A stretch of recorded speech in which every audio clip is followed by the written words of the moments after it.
अभी अशोक स्वतंत्र जी बता रहे थे पत्नी से स्वतंत्र हो गए हैं जी। लेकिन कई पति ऐसे होते हैं जो स्वतंत्र नहीं हो पाते बेचारे कई कोशिश भी करते हैं और कहां तक पहुंच जाते हैं। एक घटना से आपको जोड़ता हूं जी कि परेशान पति ने पत्नी से कहा जी कि एक मैं हूं जो तुझे निभा रहा हूं, हाँ लेकिन अब पानी सर से ऊपर जा चुका है इसलिए आत्महत्या करने जा रहा हूं। अच्छा। पत्नी बोली ठीक है, लेकिन हमेशा की तरह आज मत भूल जाना और लौटते समय चक्की से आटा जरूर लेते आना। कई बार ऐसा होता है कि पत्नियां भी दुखिया जाती हैं जी कि दुखियाई पत्नी ने पति से कहा कि तुम रोज रोज नदी में छलांग लगाने की कहते हो, एक बार भी लगाई? पति बोला चैलेंज मत कर वरना करके दिखा दूंगा, अभी तैरना सीख रहा हूं। बहुत अच्छे। जिस दिन आ जाएगा छलांग भी लगा दूंगा। कई घटनाएं हो जाती हैं साहब। जी। अच्छा, एक तो पति पत्नी के साथ ही हुआ कि सुबह सुबह पत्नी ने पति को जगाया, लो पति बड़बड़ाया, बोले 2 मिनट बाद नहीं उठा सकती थी? ऐसी क्या जल्दी थी? कितना अच्छा सपना दिख रहा था, राजा हरिश्चंद्र बना मैं और मेरा परिवार चौराहे पर बिक रहा था। पत्नी बोली फिर 2 मिनट में वहां कौन सी तुम्हारे लिए रोटी सीख लेती? मैं बोला बेवकूफ, 2 मिनट में रोटी सीखती ना सीखती पर कम से कम तू तो बिक लेती। सूर्य कुमार पांडे जी, पत्नी की बड़ी बात कर रहे हैं, आप कुछ कहना चाहते हैं? क्यों नहीं, इनका मैं इतना पत्नी पुराण सुन रहा हूँ। जी। अशोक शर्मा जी, आप कितनी मोहब्बत करते हैं, मैं तो ये कह रहा हूँ आप इन्हें देखिए और सुनिए। कितना शरीफ शख्स है, हाँ। पत्नी पे फिदा है। कितना शरीफ शख्स है, पत्नी पे कितना फिदा है। शरीफ शख्स है, पत्नी पे फिदा है। उस पे कमाल ये है कि अपनी पे फिदा है। अपना ही माल है, फिदा भी होना चाहिए उसमें। सही बात है। बड़ी बड़ी घटनाएं हो जाती हैं साहब। एक तो मुझे याद आ रहा है कि एक पति तैयार होके बिल्कुल नए से कपड़े पहन के जैसे ही निकला वैसे ही पीछे से पत्नी ने पकड़ लिया। बोले कहां जा रहे हो? पति को गुस्सा आ गया, बोला मरने। बोले फिर नए कपड़े पहन कर क्यों जा रहे हो? सही बात है। अच्छा, मैं तो बड़ा छुप के निकलता हूं जी। लेकिन एक बार छुप के निकल रहा था तब भी पकड़ लिया। बोले कहां जा रहे हो? मैंने कहा 1-2 घंटे के लिए बाजार जा रहा हूं घूमने। बोले कहीं नहीं जाना, सब्जी मंडी चलना है। अच्छा। पत्नी के साथ सब्जी मंडी चला गया। मैंने देखा सब्जी मंडी में सब्जी वालों के बीच में एक डॉक्टर की दुकान थी साहब। अच्छा, डॉक्टर की दुकान। हाँ। अच्छा, मुझे बड़ा अटपटा लगा। मैंने सब्जी वाले से बात कर रहा हूं, आप कविता का आनंद उठा। जी। एक बात समझ में नहीं आई श्रीमान, सब्जी मंडी उसमें डॉक्टर की दुकान। हाँ। वाह। सब्जी की दुकान पर इक्का दुक्का और डॉक्टर की दुकान पर भीड़ भड़का। हाँ। हमने डॉक्टर से पूछा इसका कारण बताएंगे? वह बोला आइए विस्तार से समझाएंगे। अच्छा। ये पहला मरीज हाँ। अपने आप ही मौत से जूझ लिया था। हाँ। राह चलते चलते भिंडी का भाव पूछ लिया था। बहुत अच्छे। बहुत बढ़िया। भाव सुनते ही भुन्न हो गया, इसका आधा हिस्सा सुन्न हो गया। अच्छा, बहुत अच्छे। अच्छा है। और इसने सब्जी मंडी में आकर अपनी जान को आफत लगाई है। सब्जियों के भाव से ज्यादा इसका ब्लड प्रेशर आई है। बहुत अच्छा। यह जन्मजात लोभी, स्वाद में खा गया आधा किलो गोभी। अच्छा। अब 80 रुपए का भाव सुनकर सुबक रहा है, आधा किलो गोभी सुबह से हुबक रहा है। बहुत बढ़िया अशोक।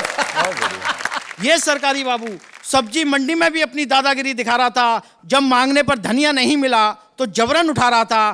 कुछ दुकानदारों ने मिलकर इसे कपड़े की तरह निचोड़ दिया। जिस हाथ से धनिया उठाया था वो हाथ ही तोड़ दिया। ये मोटी महिला कल जब सब्जी वालों की गैल गई तो कटहल का भाव सुनकर मटर के दानों की तरह फैल गई। क्या बात है भाई, वाह वाह वाह। कटहल का भाव सुनकर मटर के दानों की तरह फैल गई। इसका शारीरिक संतुलन ही बिगड़ गया, मिर्गी का भयंकर दौरा पड़ गया। अच्छा।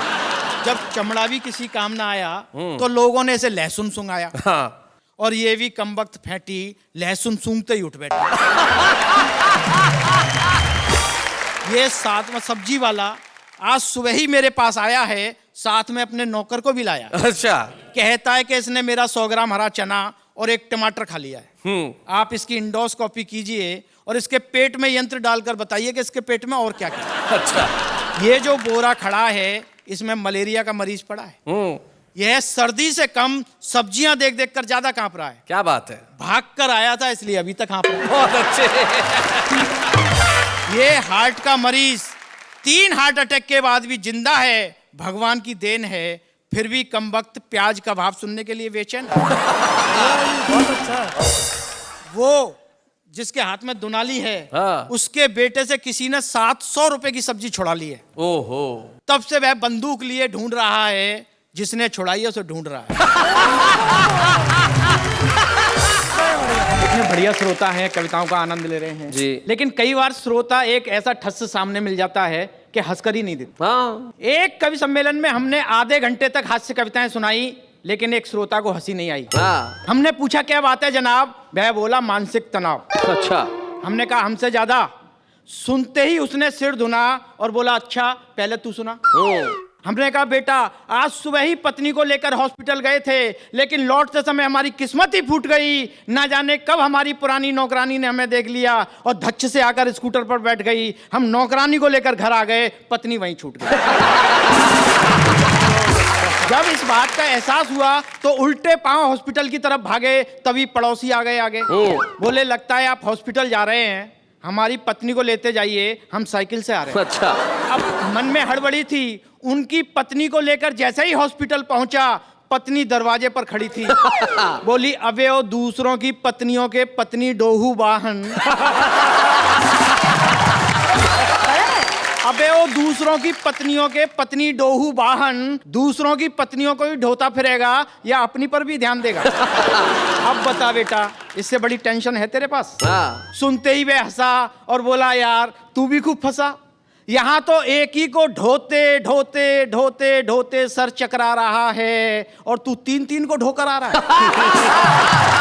बढ़िया बढ़िया। ये तो थी साहब प्राइवेट हॉस्पिटल की बात जी। एक सरकारी हॉस्पिटल भी होता है। एक बार मैं वहां भी फंस गया। क्या बात है। आधुनिक हथकंडों से युक्त सरकारी अस्पताल, उन पर बिछा हुआ दलालों का जाल, बाप रे बाप, भगवान ही बचाए। मरीज मरे तो मरे, उसका तीमारदार भी बचकर भागने ना पाए। बैठे बिठाए समस्या हुई खड़ी, पत्नी के ऊपर पड़ोसी की दीवार गिर पड़ी। अच्छा। पहले तो हंसी आई, इसलिए नहीं आई कि उसका चोट लग गई, इसलिए आई कि कोई दीवार ऐसी है वो पत्नी को भी शिकार बना सकती है। कि पहले तो हंसी आई, फिर औपचारिकताएं निभाई। मजबूरी होती है साहब। पत्नी को टैक्सी में डाला और भागे, पूरा परिवार पीछे था, हम आगे। इमरजेंसी वार्ड के बाहर स्ट्रेचर पर लेटे एक व्यक्ति को जैसे ही छुआ, वह तुरंत उठ खड़ा हुआ। बोले स्ट्रेचर चाहिए? 50 रुपए लाइए। पूरे 8 घंटे वेट किया है, तब कहीं जाकर स्ट्रेचर लिया है। अच्छा। हमने कहा भैया तुम्हारा ये धंधा कब से चल रहा है? वह बोला अपना तो परिवार ही इसी से पल रहा है।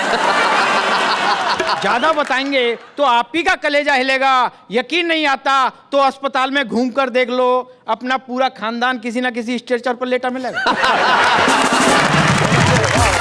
तभी किसी ने मारी कोहनी, पत्नी की तरफ इशारा करके बोला बुढ़िया दाखिल करानी है? बुढ़िया कराओ बोनी। हमने कहा क्या लोगे भैया? वह बोला 100 रुपया। हमने कहा 10 रुपए में तो हम खुद ही दाखिल करवा देंगे। वह बोला लगता है बुढ़िया को भी मरवा देंगे। अरे इतनी लंबी लाइन नहीं देखते, आगे पहुंचते पहुंचते आपकी कमर ही झुक जाएगी। जब तक आप आगे पहुंचेंगे तब तक तो आपकी बुढ़िया ऊपर पहुंच जाएगी। हमने कहा हमारा दिमाग मत चाटो। वह गया और एक पुलिस वाले को ले आया। बचा कुचा दिमाग उस पुलिस वाले ने खाया। क्यों वे इसे कहाँ मार लाया? हमने कहा सिपाही जी यह हमारी पत्नी है और आपको पता है इस समय हम पर क्या गुजर रही है। वह बोला सच सच बता दे कितना छोड़कर मर रही है? बहुत बढ़िया। सच सच बता दे कितना छोड़कर मर रही है? इसके पास नकदी और जेवरातों की कितनी सीमा है और इसके नाम से कितने का बीमा है?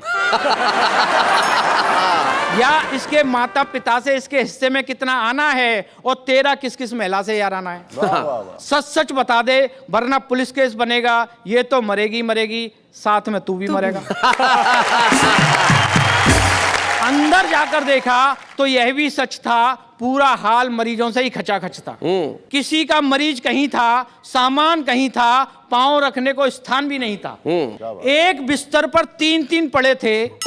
जिनको जगह नहीं मिली वो ग्लूकोज की बोतल लेकर हाथ में खड़े थे। एक व्यक्ति मारे दर्द के तड़फड़ा रहा था, लेकिन डॉक्टर नर्सों के साथ गप्पे लड़ा रहा था। ओए होए। और दूसरा मरीज की हालत हद से ज्यादा बिगड़ रही थी और नर्स टीवी के आगे बैठी मैगजीन्स पढ़ रही थी। बहुत अच्छे। एक अन्य मरीज के सिरहाने खड़े दो व्यक्ति आपस में बतिया रहे थे। बोले यार लगता है अब ये भी जाने वाला है, इसके लिए भी स्ट्रेचर लाना पड़ेगा। दूसरा बोला ना, ये जो ट्रॉली खड़ी है ना, इसी से काम चल लेगा। ज्यादा दिक्कत होगी तो इसकी गठरी बनाएंगे और खींचकर मुर्दागिरा तक ले जाएंगे। तभी मरीज की आवाज आई, मेरे भाई मैं आपको कष्ट नहीं पहुंचाना चाहता हूं, आप तो मुझे रास्ता बता दीजिए, मैं खुद ही चला जाता हूं। मुर्दागिरे के बाहर एक व्यक्ति ना बोल रहा था ना हिल रहा था, कारण उसका मुर्दा ही नहीं मिल रहा था। अस्पताल के कर्मचारी उससे समझा रहे थे कि इतना मत घबराइए, इतने सारे मुर्दे पड़े हैं, जो भी पसंद आए ले जाइए। क्या बात है। खैर हम भी रोते पीटते घर आए, देखा तो चकराए, हमारी पत्नी मरी नहीं, साक्षात जी रही थी और चारपाई पर बैठी हुई हल्दी का दूध पी रही थी। बहुत अच्छे। तब से हमने फैसला लिया और ये कसम ली कि आज के बाद इस चक्कर में कभी नहीं आएंगे और अब के हमारी पत्नी मरे या जिए, लेकिन भूल कर भी सरकारी अस्पताल नहीं जाएंगे। क्या बात है। बहुत। किसका है भाई साहब ये? हमारा भैया, ये हमारा कोरियर है। अच्छा। हाँ तुमने मंगाया था? हाँ भैया, अपने डिफेंस के लिए मंगवाया है। अशोक शर्मा जी, आप पतियों की तरफ से आए हैं, ऐसा इन्होंने अभी अभी मुझे जानकारी दी। तो इससे पहले कोई और बोले, यहाँ सबको बोलने की बड़ी बीमारी है। आप शुरू हो जाओ, जरा जोरदार तालियां।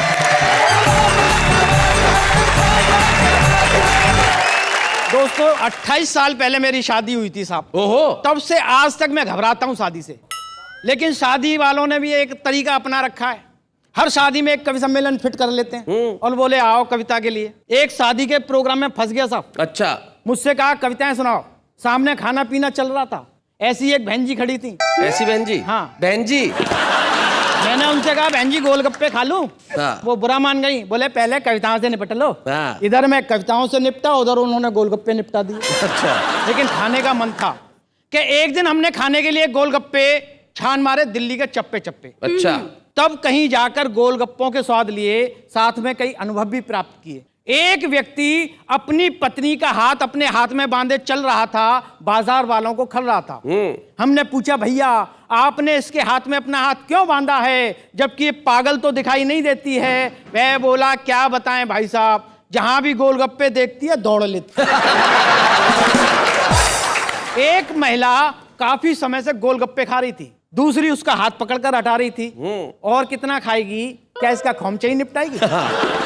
अगर तुझे खाने का इतना ही शौक है तो इससे शादी क्यों नहीं कर लेती बहना? ये दिन भर बनाता रहेगा, तू खाती रहेगा।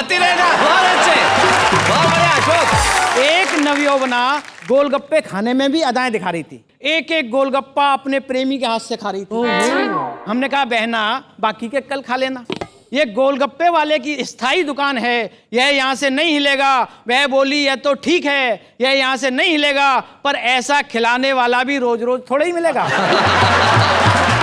और ये मुआ तो हिलेगा ही हिलेगा, कल देख लेना किसी और को खिलाते हुए मिलेगा। वहीं दो सट्टेबाज उंगलियों पर उंगलियां चिन रहे थे, अपनी अपनी पत्नियों के गोलगप्पे गिन रहे थे। उनमें से किसी ने भी गोलगप्पों का स्वाद नहीं चखा था, दोनों ने अपनी अपनी बीवी पे सट्टा लगा रखा था। वहीं एक नई नवेली दुल्हन खड़ी थी, गोलगप्पे नहीं खा पा रही थी, समस्या बड़ी थी। हमने कहा बहना हम कुछ हेल्प करें? उसने कहा नहीं जी, जिसके लिए मैंने ये करवा चौथ का व्रत रखा है गोलगप्पे भी वही ला कर देगा, वरना अगली बार करवा चौथ रखवा लेगा। अगली बार बच्चू को सुबह ही सुबह लूंगी मैं तोल, सामने अपने गोलगप्पे रखे करवा चौथ के दिन, तब पूछूंगी अब बोल खाऊं तुझे अभी निपटाऊं? तभी एक रेले में एक सज्जन ऐसे घिरे कि वे और गोलगप्पे दोनों सड़क पर गिरे। तभी उनकी पत्नी ने झट से गोलगप्पे पकड़े और सज्जन गिर पड़े। जमीन से उठने के बाद उन्होंने अपनी पत्नी से कहा डियर अगर तुम चाहती तो मुझे बचा सकती थी। इस पर उनकी पत्नी ने कहा कि मैं तुम्हें कैसे समझाऊं, जमीन पर गिरने के बाद टूट फूटने के बाद भी तुम मेरे काम आ सकते हो, पर गोलगप्पों को कैसे खाऊं? सही बात है, टूटे हुए गोलगप्पों को कैसे खाऊं? सही बात है। एक कवि सम्मेलन के आयोजक जो हमारी कविता में तल्लीन थे, गोलगप्पों के बड़े शौकीन थे। हमारी कविता सुनने के बाद बोले बेटे तुझे 10,000 देने से तो अच्छा था हम 10 रुपए के गोलगप्पे ही खा लेते। कम से कम पेट तो भरता। तेरी कविता से क्या मिला बता? बता। एक मारवाड़ी सेठ बोला, क्यों रे, क्या तू ये गोलगप्पों की कविताएं सुनाने के लिए रात रात भर कवि सम्मेलनों में जागे? हाँ। फिर तू गोलगप्पे वालों का ही प्रचार प्रसार क्यों करे है? कहीं तू इनका भाई तो नहीं लागे? लेकिन दोस्तों, गोलगप्पों में खट्टा है, मीठा है, सादा है, फीका है, इसीलिए मैंने आज इसकी कविता सुना दी, क्योंकि गोलगप्पे बिल्कुल ऐसे हैं जैसे इन लोगों की शादी। क्या बात है भाई, वाह वाह वाह वाह वाह। अभी शैलेश भाई बता रहे थे मालवा के लोग बहुत सीधे होते हैं। पिछले दिनों राठी जी दिल्ली आए थे, मेरे यहाँ भी आए, और तीसरी मंजिल पर खड़ी महिला से पूछ रहे, बोले बहन जी ग्राउंड फ्लोर यही है? बहुत बढ़िया। एक कविता से आपको जोड़ता हूँ साहब जी। कि जैसे ही प्याज के रेट आसमान पर चढ़े, हम नजारा देखने के लिए सब्जी मंडी की ओर चढ़े। अच्छा। तभी थाने पर भीड़ को देखकर हमारी खोपड़ी चकराई। हमने एक से पूछा, भाई यहाँ भीड़ किस लिए लग रही है? क्या यहाँ प्याज बट रहा है? वह बोला, ना, आपके जन्म लेने की खुशी में केक कट रहा है। दिखाई नहीं देता ये थाना है, यहाँ पर लोग अपनी शिकायत दर्ज करने आते हैं। हमने कहा, आपकी क्या शिकायत है, बताइए। वह बोला, मुझे अपनी 20 किलो प्याज की रखवाली के लिए 2 कांस्टेबल चाहिए। क्या बात है, बहुत बढ़िया। जब से गांव से प्याज आया है, खतरा मेरे सर पर मंडरा रहा है। पूरा का पूरा मोहल्ला चढ़ा चला आ रहा है। क्या बात है भाई, वाह वाह वाह वाह। साले ने तो धमकी दी है कि शाम तक 5 किलो प्याज मेरे घर पहुंच जाना चाहिए, वरना अपनी बहन से आपके सारे पारस्परिक संबंध तोड़वा दूंगा। अच्छा। और आपके घर में 2 सांप छुड़वा दूंगा। धमकी। दूसरा बोला, आपके साले ने तो सिर्फ धमकी दी है, मेरा साला तो रात में ताला तोड़ गया और प्याज तो लेकर ही गया, बदले में 2 चूहे छोड़ गया। तीसरी एक नेता की पत्नी थी, बोली, मैंने तो इनसे सिर्फ यह सोचकर शादी की थी कि ये एक दिन मंत्री बनेंगे, पर मुझे क्या पता था कि ये ऐसे सड़कों पर खड़े होकर सरकारी प्याज बेचेंगे। चौथा बोला, काहे की सरकारी प्याज, हमारे पहुंचते पहुंचते तो सारी लुट गई। जब तक हम इधर भीड़ में प्याज लेने के लिए घुसे, उधर हमारी साइकिल उठ गई। पिताजी बोले, बाहर है मेरे युवराज, और खा ले बेटा प्याज। अरे तेरे प्याज खाने का शौक ना जाने कैसे कैसे दिन दिखाएगा। साइकिल तो उठवाई आया, अब क्या घर बिकवाएगा? क्या बात है, बहुत अच्छा अशोक, बहुत बढ़िया। 5वें हमारे मित्र मन्नू मंटोला दरवाजे पर बैठे थे बिछाकर खटोला। हमने उनसे कारण पूछा तो बोले, अशोक जी, इस बार महंगाई ने ऐसा बजट बिगाड़ दिया, ऐसा बजट बिगाड़ दिया कि हमारी आत्मा ही रो गई और 20 दिन में पूरी तनख्वाह खत्म हो गई। क्या बात है, वाह वाह वाह, क्या बात है। और आप तो जानते ही हैं, आपकी भाभी सुषमा जिद पर अड़ी हुई है कि जब तक तुम्हारे हाथ में 2 किलो प्याज ना हो, घर में मत घुसना। क्या बात है। इसलिए तुम्हारा ये दोस्त मन्नू मंटोला 2 दिन से बैठा है बिछाकर खटोला। छठा विद्यार्थी था जो स्कूल से पैर पटकता हुआ आ रहा था। उसके बाप ने देखा तो बोले बेटा क्यों पैर पटक रहा है, क्या तेरा कुछ खो गया? वह बोला, नहीं, पहले मुझे ये बताइए कि आज फिर मेरे टिफिन में मम्मी ने बिना प्याज की सब्जी रख दी, क्या मैं इतना गरीब हो गया? वाह वाह वाह वाह वाह, बहुत अच्छे। मेरा टिफिन देखकर मेरे दोस्तों का मूड बिगड़ता है। जिस आदमी की प्याज खरीदने तक की औकात नहीं है, उसका बेटा कॉन्वेंट स्कूल में पढ़ता है। क्या बात है भाई, वाह वाह वाह। क्या बात है? 7वें ने विदेश जाने से पहले अपनी माँ से कहा, माँ यकीन मान, तेरा बेटा एक ना एक दिन तेरे दूध का कर्ज चुकाएगा।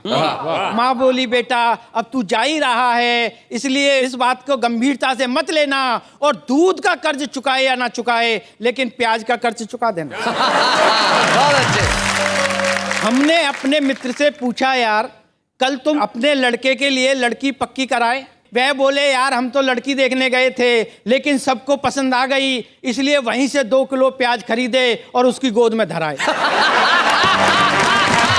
बहुत अच्छे। 9वां एक बैंक का अधिकारी था, मुझसे बोला, अशोक जी हमारे ग्राहक तो हमें जीते जी पंखे पर टांग रहे हैं और होम लोन की तर्ज पर प्याज का लोन मांग रहे हैं। क्या बात है, वाह वाह वाह वाह वाह, बहुत अच्छे। कुछ ग्राहक तो चोरी छुपे अपने बैंक लॉकरों में प्याज धर धर कर जा रहे हैं। अच्छा, हमारे बैंक को पूरा प्याज घर बना रहे हैं। क्या बात है, बहुत अच्छा। अंत में मैं सोचने लगा, यार आज का आदमी अपने बच्चों के मुंह से ये प्याज का स्वाद नहीं छीन पा रहा है, इसलिए चाहे जैसे भी चाहिए किसी कीमत पर प्याज खरीद कर बच्चों के लिए ला रहा है। क्या प्याज बात खरीद है, कर वाह बच्चों के लिए वाह ला रहा है। वाह, बहुत बढ़िया।